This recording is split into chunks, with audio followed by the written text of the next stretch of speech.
Hello, revolutionaries. How are you guys doing today?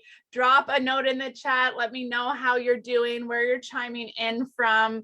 I'm so glad to be here. So glad to see so many of you guys starting the year off on a positive note. Thank you guys all so much for just wishing each other a happy new year, wishing each other a Merry Christmas and happy holidays and all that good stuff. It was nice to get messages from you guys in the DMs as well, just around that time of the year. So thank you guys for continuing to encourage one another in this group.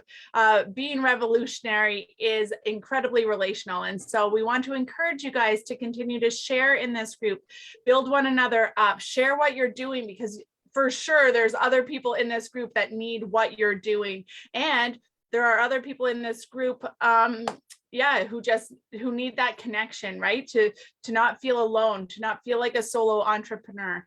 And so we are all about team. That's what Charlene and I do. We are co-founders of the CQ event agency, otherwise known as the Challenge Queens. And what we do is we link arms with you to launch whatever it is you're up to. And we believe in the power of virtual events in order to do that. So we link arms with you, we strategize your business, we strategize your launch, and then we launch a virtual event with you.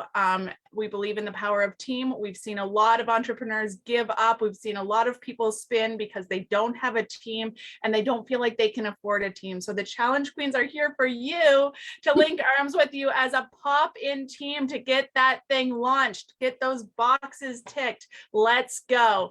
Without any further ado, because we want you to leave your own legacy here during your time on Earth. And we have someone here today who's going to help us kind of really think about what that means for our lives. So without further ado, I'm going to hand it over to my work wifey, Charlene, to let her introduce our guest today. Yes. Welcome, everyone. Happy New Year. I'm so excited for how 2022 has kicked off already. I'm excited for all of you.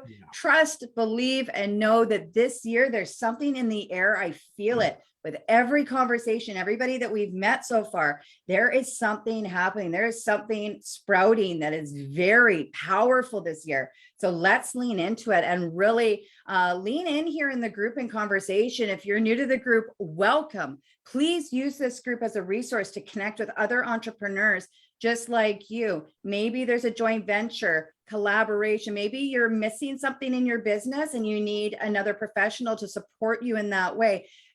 Please open it up here. And if you have anything going on, an event or you're working on a project, you need feedback, you need some research questions done, drop them here in the chat. This group is really open. We wanted to make it like very low pressure. You can share what you're doing. You can share the link, but just please don't be spammy about it. No spammy pammies is my rule. Just come in, share about who you are, what you do, how you serve, and then the right people will come to you to support you in growing your message. We want to help you grow your message. Let's miracle grow together. So today, one of these amazing people that we've met through one of our masterminds is Caleb Kid-Coy, and he's an entrepreneur, international speaker, and a writer. He's a husband, father, businessman, and mentor, and he finds great joy and fulfillment in serving others. He loves empowering and encouraging people to think independently, to grow exponentially, and transform internally as they rise up to succeed and overcome adversity in all aspects of life. Today, he's joining us to be talking about how you can create heroic legacy. Welcome, Caleb. Thank you, Charlene and Noelle. Such an honor and a privilege to be here. And I'm so grateful for you both and what you are doing to serve and to empower humanity as well from a purely authentic standpoint. And I can just feel that we share so much kindred spirit and DNA, and that resonates with me. So I just feel like this is so timely for us all to be aligned here today. So thank you for that. Awesome. So incredible. So share with us the backstory. Let's welcome everybody into the conversation. Who's Caleb Kid-Coy? How did you get to where you were? What kind of kicked off that journey? What's the story behind who you are and what you do? Yep, absolutely. Well, I was just a shy, small town preacher's kid born in the mountains of Wyoming, my lifelong friend, Buffalo Bill Cody's great grandson.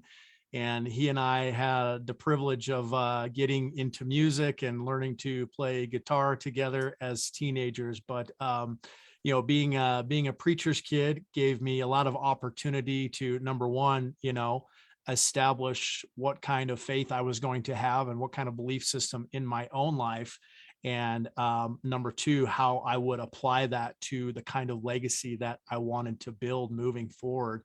And we first moved when I was about 13 years old, and so being ripped out of my hometown and away from my friends for my dad to take a new pastoral position was probably the origination point where resentment and bitterness began to take root in my heart. And mom and dad would always say, well, we're moving because of God. And so, rather than me directing the blame toward them necessarily, I had animosity toward God, universe, whatever you believe. Mm-hmm. And that led to a lifestyle of drug and alcohol addiction as a teenager. And that culminated at 17 years of age when I found myself throwing a big rager at my parents' house, who were out of town for a preacher's conference. And unfortunately, curiosity had killed the cat, and you open up those gateways with, alcohol, marijuana, simple drugs. And before I knew it, I was using crystal meth on a regular basis, and very wicked, evil drug in which, you basically don't sleep, you don't eat. And so what happened for me is, it had been close to a week and I hadn't slept much, I hadn't ate much. And essentially my heart got very weak and a virus attacked my immune system. And so I felt like I was having a heart attack. I kicked everybody out of the house and basically told my buddy, I said, you're going to have to take me to the emergency room. So it was I should say not my first brush with death, because I will circle back around to another experience in which I know my life was saved. I knew there was a higher power looking out for me. But this hospital experience, something happened to me in that emergency room that all I can tell you was nothing short of supernatural. And, by grace and probably a praying mama, my life was preserved. But that got me thinking as I stood on the fringes of death, what is my future going to be? Because I did not know if I was going to make it at that point in time. And I remember, at one point just kind of crying out, whether it was internally or out loud, but it was like, God, I believe in you. How did I get here? I mean, you're talking about a guy that would go drive 3 hours out of state to pick up drugs and pray. Literally, I would say, God, I know my life is out of alignment, but I ask that you protect me and you preserve me. And yeah. Charlene and Noel, I watched friends die, right? I watched them get busted, go to jail. And I feel so fortunate that not only did I, not get busted, but that my life was given a second chance. And so I knew at that point in time, I was given a second chance to serve others. And so after that experience, I never touched drugs again. It was just truly, no 12 step, nothing like that. There was no desire again to ever go back down that path. And so I know I had help there. And kind of from there began my journey of helping and serving others. Wow, how powerful. Wow. I love how God takes us through things oftentimes so that our struggle, it actually develops our purpose, right? And that's what I'm hearing in that story. So I'm happy you're here today, first of all, to be able to tell that story. So tell us a little bit, like, okay, so you're like, wow, I've decided, like, what is my future about? What do I want to do? But now you're actually helping people answer that question for themselves. Is that right? Yeah, that's right. And it didn't start out that way. In fact, business and entrepreneurship was not even on my scope of radar, at the time when I really stepped out and began to, help people. And, it started with doing everything like outreach, inner city outreach. When I lived in Atlanta, we would feed about 400 or 500 homeless. And I realized quickly that, that I had a passion for people, and being able to interact and engage with people was not hard for me. So going out there, I love those. I miss those old days of underground Atlanta in the middle of the night and Peach Street. And sometimes we would take my guitar and, do worship songs and just, talk to people and love on people. And one of the most distinct things I remember was I never felt a sense of fear. Here I was thrusting myself into danger, but there was no fear. And it was epiphany for me as a young man that there really is no fear when love has taken hold of you. And, that love, I know it is the answer that everyone is searching for, whether they're willing to admit it or not. And it is the only thing that's going to conquer and overcome the massive amount of fear that's literally blanketing our world and our planet, especially over the past couple of years. And so I'm grateful for that foundation. But it was a lot of years before I really embraced business and entrepreneurship. And basically, I ran an outreach and I just served on donations. And not number one, you have to understand, I grew up in a family who, loved God and to the best of their ability, right, tried to practice what they preached, but had strong poverty mindsets and mentalities. Yeah. And so it was a solid 35 years for me to really break free of that and, recognize that number one, not only was abundance okay, but that it was my right and my responsibility to God, to the universe, to be able to help and to serve more people. But that was not the way it was taught to me growing up. Basically for you to be humble, you had to be broke, busted, and disgusted. Yeah. Any type of pursuit of anything, monetary or material, was just, straight from the pits of hell. And so that's not an easy mindset to overcome. But I realized quickly that a lot of people who believe like that, as much as you can do serving and giving of your time and, your energy and your talent, if you don't have money, your reach is not going to extend very far. And so, my heart and my vision grew, and I just went, you know what? I am not going to do what God's put in my heart to do without some resources. Yeah. And I am not going to become one of those preachers that I saw manipulating, merchandising, coercion, pressure, put this, tithe on your credit card and charge it up and God's going to give you 1,000-fold return. And I just, I watched the people that, believe that and went in wholeheartedly and, basically found themselves in dire straits. And so not only did I see it in the United States, but when my beautiful Brazilian wife, Denise and I met well over a decade ago, and I first went to Brazil, I saw that, that whole mindset and people in a third world country being taken advantage of under the guise of faith and spirituality and religion. So I knew right away that I was not going to live like that. I paid a major price not to compromise. And hey, ladies, you know how it is when the bills start stacking up and you're quote unquote living by faith. It's very easy to cross that line. But I also realized that once I did, it would be very difficult to come back. And so I'm grateful for that experience and learning to walk and live by faith. But then I realized, there was a higher operation than just believing for the miracles. Because I remember growing up, my parents, right?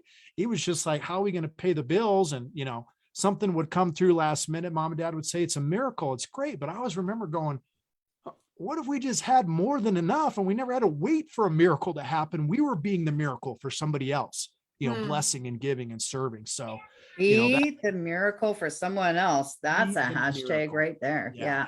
So that's a big part of that, legacy shift and mindset that happened in me. I said, I want to be the conduit, and giving is good. And we should become, as good a receivers as we are givers. But I just realized I didn't want to spend my life on the receiving end. I wanted to be the giver.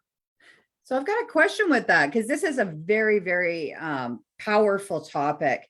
That mindset, when Noelle and I also went through lots and lots of ongoing experiences and work with this, and it goes really deep. Those roots run deep, and scarcity shows up that scarcity mindset shows up in really unexpected ways and situations, especially as you're about to level up in your life. And wow, does it ever show up again, especially as you're stepping into your calling too.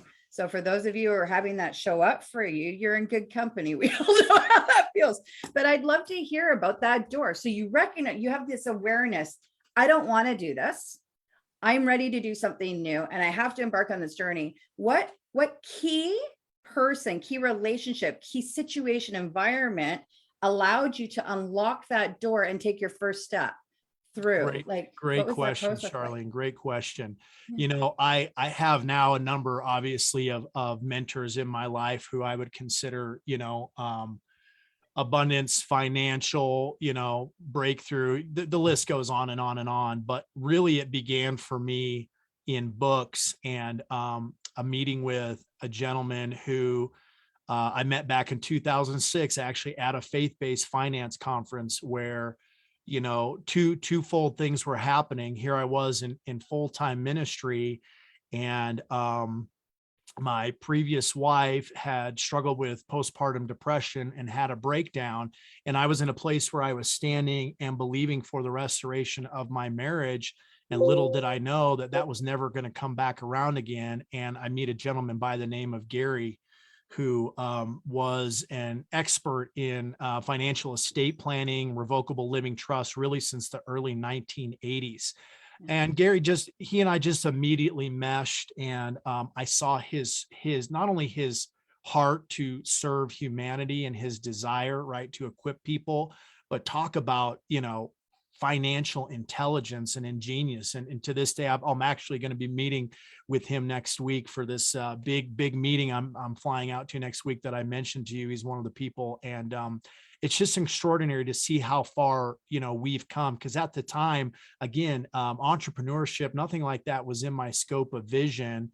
I was struggling to survive, right? And going, God, why is this happening? I had a 16-month-old daughter at the time. And I'm going, you know, I've given my life to serve and, you know, to give back. How is this happening? But again, it was one of those situations where meeting Gary was pivotal. And then shortly after that was actually when I ended up in a meeting in Prescott, Arizona, working with an outreach there, and got invited into another meeting. And lo and behold, there were Katy Perry's parents. Huh. And Katy Perry's parents actually knew who I was through a mutual nonprofit out of Tulsa, Oklahoma that we worked with.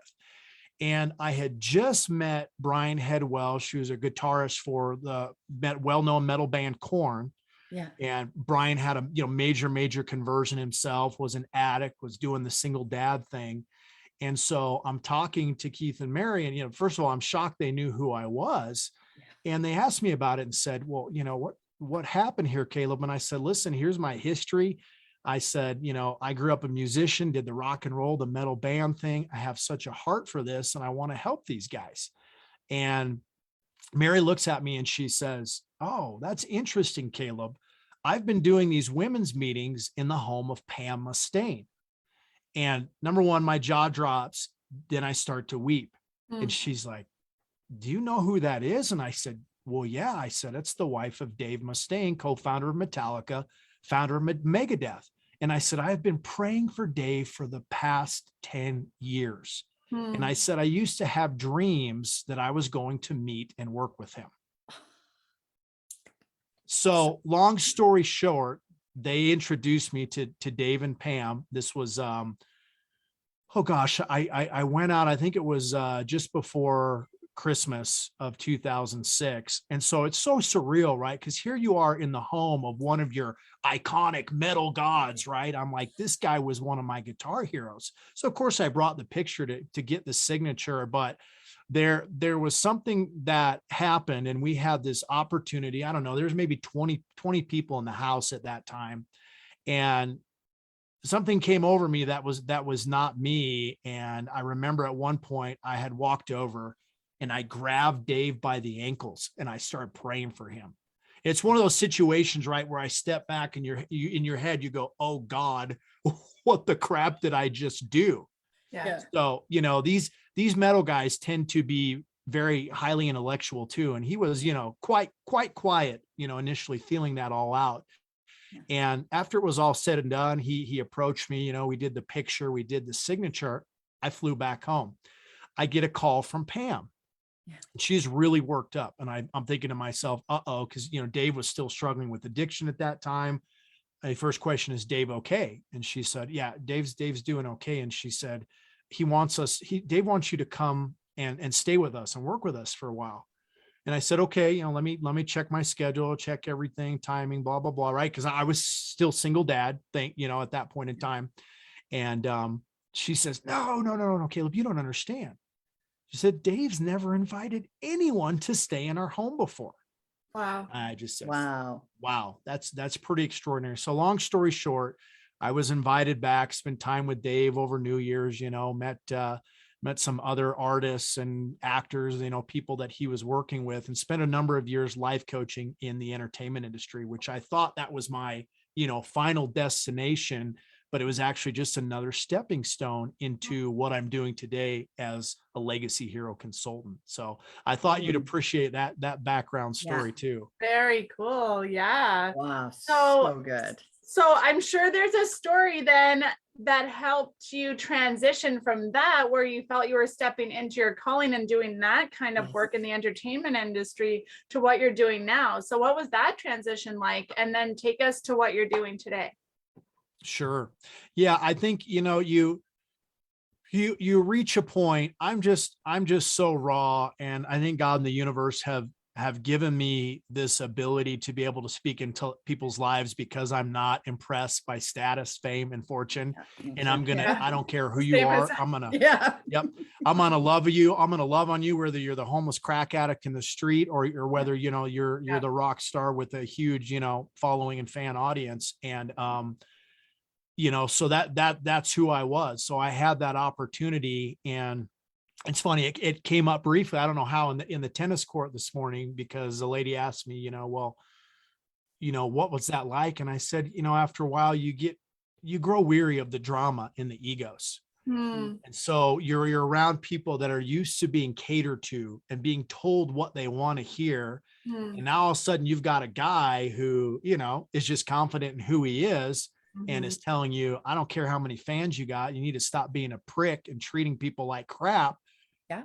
And they go, oh, well, you're not in it for the money. You're not, I can't buy you out. And so, it opened up a lot of doors, and there was a lot of opportunity, but I also knew that, that there was something greater awaiting me there. And so it was really 2011. So we're looking at, just over a decade now, where my entrepreneurial journey began. I started my first LLC. I started investing and got into a situation way back then with a business partner who was a client of mine from a very renowned family that makes a lot of good chocolate. Let's put it that way. But it was, an early stage for me. And it was an area where I was not, that familiar with. And it had huge potential for, creating this financial legacy that would, really free me up in a short amount of time. And it started out very well for a couple years, and then things began to unravel. And so we suffered major losses. And that was the first time in my life where I was at this, pivotal crossroads. And I said, okay, either fear is going to allow me to dictate what I do moving forward. I'm going to be afraid to invest. I'm going to be afraid to take risks, or I'm going to see this as a learning opportunity and grow from it and confront that fear. And thankfully, the latter is what I did. And that really began to break me free and give me an understanding. And being the adventurous person that I am, I guess risk-taking was a part of my DNA, because, let's be real here.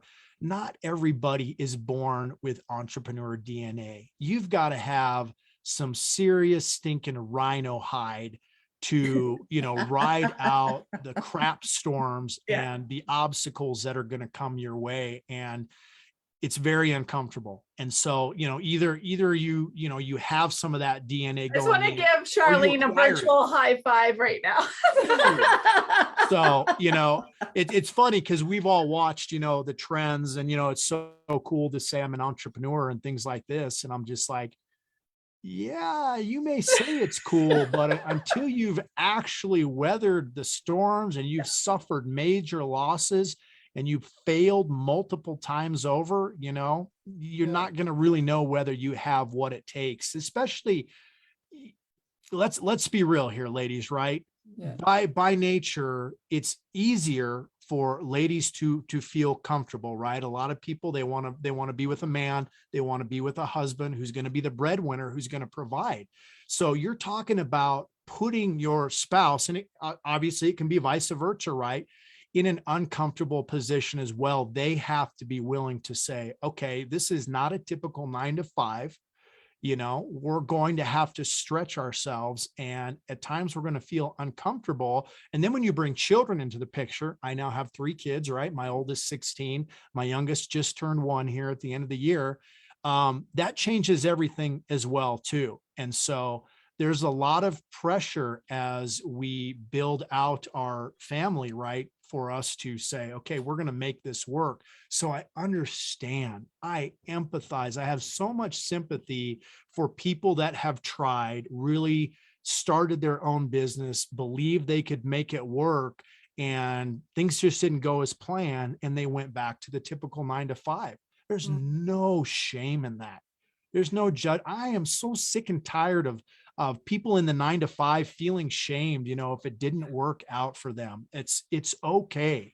You're gonna fail, probably a good 10, 12 times before you find the kind of success you're looking for. And we can see that in history, and numerous great authors will tell you that as well. So I really want to encourage our audience here today that, if you're feeling like that opportunity is still there, that you can step out, be willing to take that risk. You don't have to just, walk away from the 9 to 5 and shut it all down. But yeah, put yourself out there, especially, in this day and age. My gosh, are things volatile right now? And being in finance, I look at the economy. I look at the digital markets and cryptocurrency and Forex. I've got a lot of friends who are traders, and there's no certainty in anything right now. And so all the more reason, right, where it would be easy to take a step back and say, I'm going to live in this, comfortable spot or whatever. So, I commend the people that are taking the risks, that, for you ladies, you're helping people in the midst of where we are in history to step out and say, hey, you can do this with the right support system, with the right systems and structure, and it can happen for you. So I just tell people, keep on believing. Don't be afraid to fall flat on your face multiple times. Just be somebody that says, I'm going to pick myself back up and try again until I find a way to make it work. Well, and there's something in there too, something that I remind a lot of our clients about too, is what really is success to you really today. What does success look like? Is today's success making that ebook and being visible? Is it just being able to speak confidently on camera to people? Is it drawing more people like you in community to you so you can open up these conversations and see how you can help people more? Is it creating your course? Is it creating a membership? Is it hitting 5, 6, 7 figures, whatever it is? That's a number. There's something much more substantial below that number that you're looking to tick at the same time. That's what I want to understand. What is that success for you? What is that feeling you're trying to achieve? What is it that you really want to accomplish? And then we can help you get there, right? Like it's let's get on board with the vision, with the goal, with the message. What's going to help create that legacy for you? What does that legacy look like for you? For me, when my dad died by suicide, it was a week before Christmas. I didn't know that I was stepping into a very, very new journey for myself. And it was a healing journey as a single parent myself. I really kind of dropped the ball on my parenting. I felt like, because I was consumed in this. Why? How did this happen? My dad was Dr. Love, a private investigator, a one-figure typer entrepreneur. And he was amazing. He was such a role model to me. But he got, he felt like technology was getting ahead of him. I know that was the conversation leading up to what had happened. And he went through a very short depression. In my healing journey of finding my way back to myself, I wanted to have these conversations with my daughter, but there was no literature to support that at that time. How to have these conversations as questions started to come up later on, like, where's grandpa? And just how to do that. But at the same time, what I was really trying to do is find deeper understanding within myself. So I knew how to articulate it and find some comfort in it. And what I did was, for her, and myself, and for anybody else who was struggling, I realized because there wasn't any literature out there, I wrote my own book. And it was a process based on my healing journey of finding my way back to myself using the ECE language that I had developed through my career at the time in helping young children manage big feelings in healthy ways. So I was like, well, if I can help children do this, it must work with the adults. So I put a book around that and a process, and then I went out with that. Little did I know that that book, that time, that practice of finding my way back to myself was the beginning of me creating a legacy that not only helped me, but I created it to help other people. It wasn't meant as a money thing. It was meant to speak to a space to help people. What that led to was a movement-based marketing event. When the pandemic hit, I'm still a single mom. I was out of work now. Now I'm at home with my daughter. I can't put her anywhere. And I'm like, well, I have this book that I've been doing book signings. I wanted to roll a formal coaching practice around it. I never had the time. So I went to this movement-based marketing event to learn how to make a real go of it. And I met Noelle and we fell into this business accidentally. Now, what's happened is everything that I've done with the book and how I've helped and served people has woven in really unexpectedly into Challenge Queens and how we support our clients in helping them create long-lasting legacy. And then we get to meet cool people like you to connect them with as well. So what I wanted to invite everybody into, because I wasn't meaning to share that today, was that what is that for you? For me at the time, it was a book. Then it was a book too. I wanted to develop a membership and a course. It didn't happen that way. What ended up happening was I ended up helping other people with everything that I developed in that meantime. So what's already in your hand? What can you take now and create a success out of? And I know you help guide people on this journey. Where do people normally enter the conversation with you for how to help themselves create a legacy? Yeah, what does that conversation normally look at? Where do you like to help people from, and what do you help them get to? Sure. And I love that you mentioned, how do we define our success? Because it's essential in creating and building our legacy. And, you know, especially with what's unraveled globally over the past couple of years, not only do people have to figure out how to establish and build that legacy, now you're going to have to figure out how to accurately protect it. And that is a whole other arena we're talking about there. And I wish we had time to go into, I'm a student of international law. I wish every American would read the Law of Nations to really understand what the 56 signatories of that compact, of that legally binding contract, the Constitution, the Declaration of Independence were doing. Those men who had an average 23rd degree level education were doing when they came out from underneath the tyranny of England. This is a whole other conversation. As you can see, I'm very passionate about it. But our legacy is not just like how we protect our money and our finances, but it's how we give, how we live, you know, how we serve those people that we love. And ultimately, how are other people going to remember us when we're gone? And so for me, I knew at a very young age, I thank God for the morals and the values that were instilled with me, that I wanted to be a family guy, that I wanted to, you know, have a wife, I wanted to have multiple children, and I wanted to build that legacy. So when I found myself devastated and going through a divorce with a 16-month-old child, it was just like, wait a minute, this is not the legacy I prayed and believed for.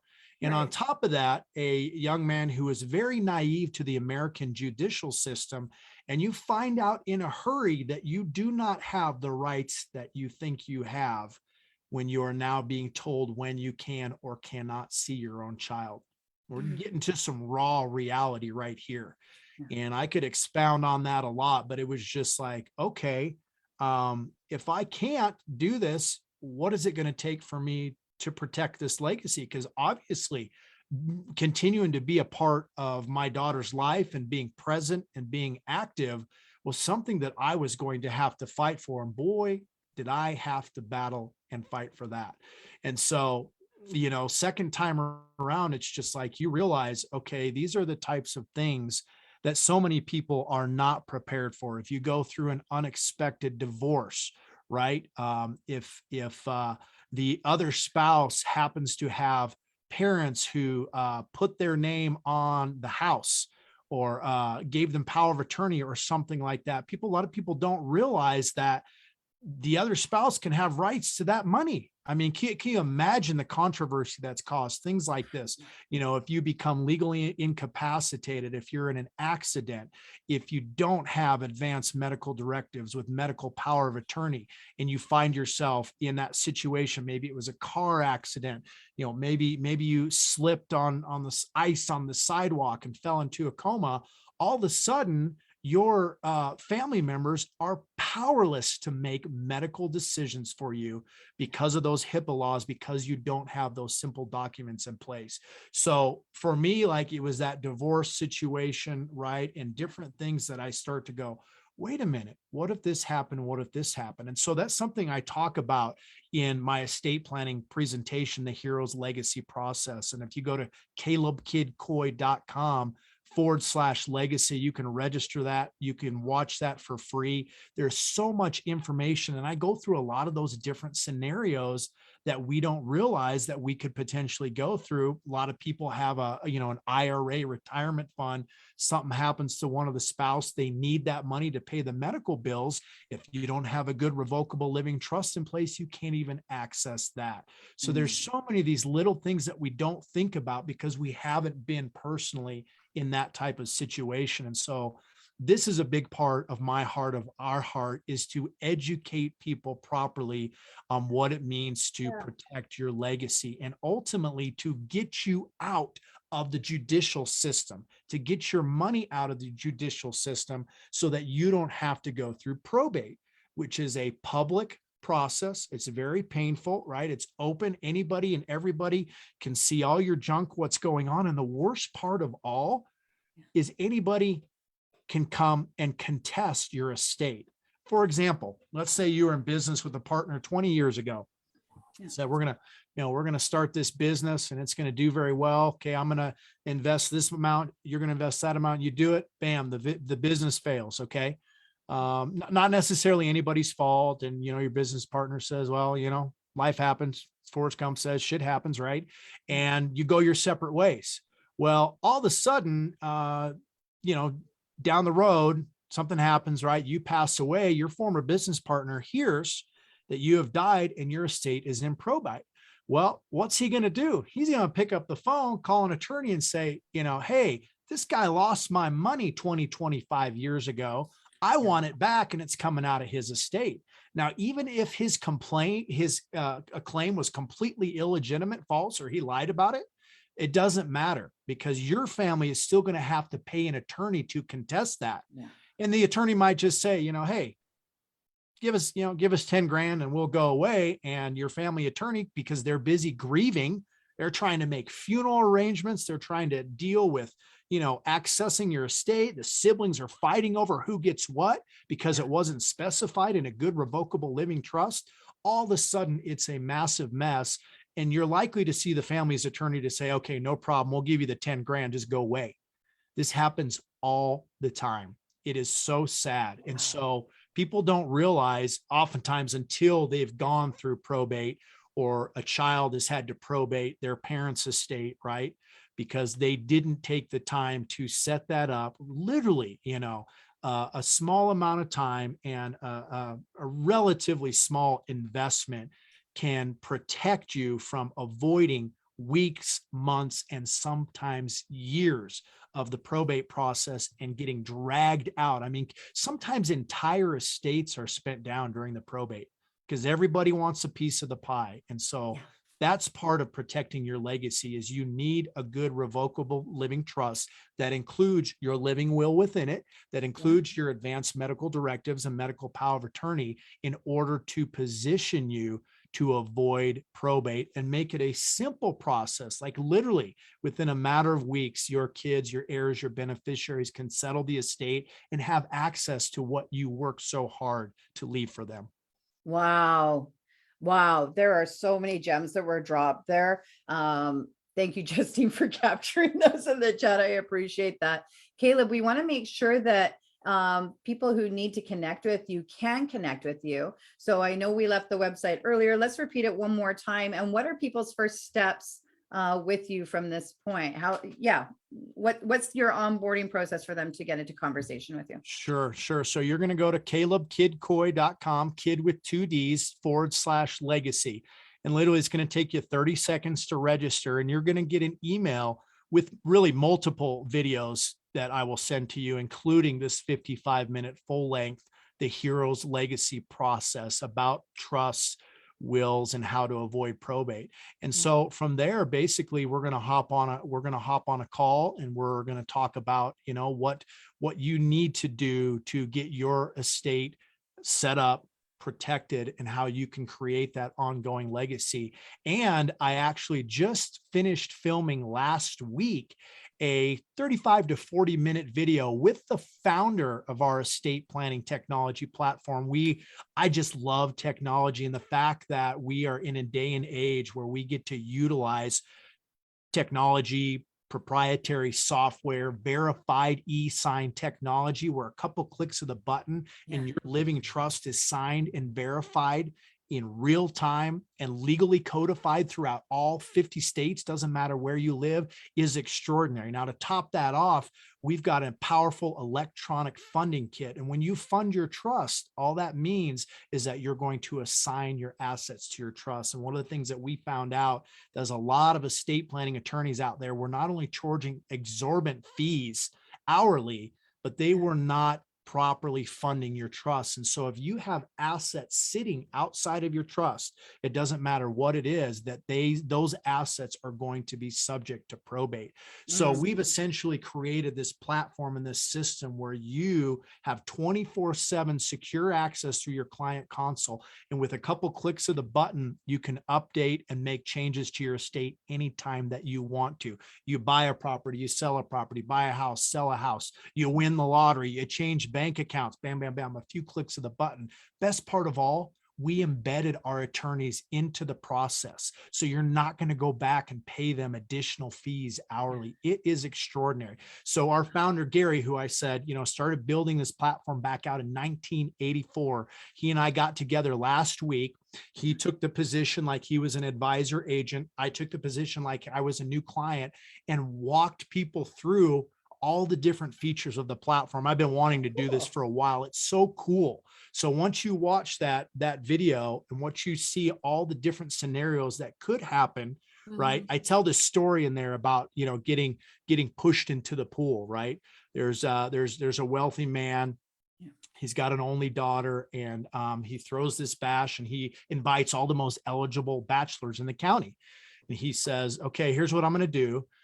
I'm going to make you an offer. Either, you'll get this amount of my estate, or I'm going to give you my daughter's hand in marriage, and all the estate, if you can jump in my pool here and swim to the other side unscathed. And the guys are all excited. I'm like, well, what's the catch? Well, I got a couple of gators sitting there in my pool. Oh, wait a minute. Okay. Now this is a whole different scenario. And so, all of a sudden the man's not watching, right? And he hears a splash, and he looks over, and this guy just in and out from one side of the pool to the other as fast as he could possibly see, unscathed by the gators. And he says, I don't know how you did that. How'd you manage? What do you want? You want this portion of the estate? You want my daughter's hand in marriage? And what is it that you want? And the guy says, he's just terrified. His eyes are as big as sewer leaks. He says, man, I just want to know who pushed me in the pool. So I love to share that story, because that's the scenario. Like at some point in our lives, we're going to get pushed into the pool. We don't plan for it. We don't expect it. And so the power behind legacy is estate planning, is that we're being proactive in preparing for the what ifs that could come our way down the road. And preventative maintenance, we always say, is so much powerful until waiting till the problem hits, right? Yeah. Until waiting till our health breaks down, or until something happens to our family or our money. Here we can be proactive. And, you know, it's interesting because part of our pursuit right now in this education process, a lot of my clients, of course, are retired, they're elderly already, but is that we are trying to educate younger generations like myself and younger of the benefits of having a revocable living trust today. I got a call from two business associates, and they work with a massive digital trading company in crypto and Forex. And one of their owners and founders wants to meet with me. Now he's got traders that do 10 figures a year in trading. And a lot of these guys are young, right? So when it comes to cryptocurrency, if you know anything about, digital wallets and e-wallets, unless you specify, what app you're using, where you're holding that currency, how people can access it, something happens to you, nobody's going to be able to get to that money. Yeah, totally. So again, a great opportunity for people to say, let's be proactive today. I'm going to be able to, essentially show you where all my assets are, where they're doing, where they're sitting, username, assets, password, all that accessibility is right there at somebody's fingertips. So it's really been game changer for, helping people to prepare ahead of time. That's amazing. I was just thinking, a friend of mine in Texas, you can never plan for these things. Like you can't plan for what's going to happen. So you might as well plan for it all. Basically, Yep. Her elderly father got held up at a gas station pumping gas, right? And did not have, I'm just thinking, what you triggered this thought when you talked about passwords and having everything planned so that your relatives have access to things, right? So he's still able to drive and he's an active man, but he's not tech savvy. And so his family went through weeks of trying to, have access to his accounts and this and that, because he didn't have a service. He didn't have someone like you who had helped him plan all of this stuff out. So nothing thankfully happened to him, but even though but his assets were not protected any longer. And so the family was really, they just went through so much turmoil trying to make sure that everything was okay. And he didn't know what his passwords were, didn't have them stored anywhere. So, you can't plan enough. And so Caleb, I just thank you for everything, for your heart, for the entrepreneur, and that you're bringing this knowledge and this wisdom to the world in a way that people may not even think about. To be honest, they've engaged in an entrepreneurial journey, or even if they're working 9 to 5 and they may not have thought of this, or they may think that it's for later on, for when they're older and they have to think about, when they're moving on to heaven. So I thank you for bringing this to the younger generation. And I think you're super approachable and relatable in that you can speak to it in layman's terms, if you will. And so, I really thank you for what you're doing. Guys, check out his website, hop on a call with him, watch the free videos. He's here to support you. And we're just so grateful that you came to kind of give us a little glimpse into what you do and who you are today. So thanks so much for being here. Thank you, ladies. I so appreciate it. And I just wanted to articulate as well, as parents, right? As parents with minor children, a lot of times we don't think about that. I mean, God forbid something happens to me or my wife or both of us, but do we want the courts and the system taking over our children? How do we protect them essentially? There's even ways that we can teach them, right, to become good and faithful stewards, to become entrepreneurs, to become savvy, right, with investing and finances within those trust documents, right? Until they become a certain age, we only allocate this amount to them, or until they complete this course or this training, then they have access to this part. I mean, it's a great way for parents to be proactive in passing on these entrepreneurial legacy values that essentially don't just leave their kids a lump of money, but say, here, Now I'm going to teach you how to be responsible and grow this and multiply this so that you can, protect your children and grandchildren down the road. That's so good. Just one question came up in the chat on our way out this morning, but I just wanted to make sure it was addressed. It was, is this only for the US, or can you speak to other country law as well around this? Phenomenal question. In fact, it just came up recently. As of right now, this is strictly for United States laws and things like that, but it's something that's in conversation.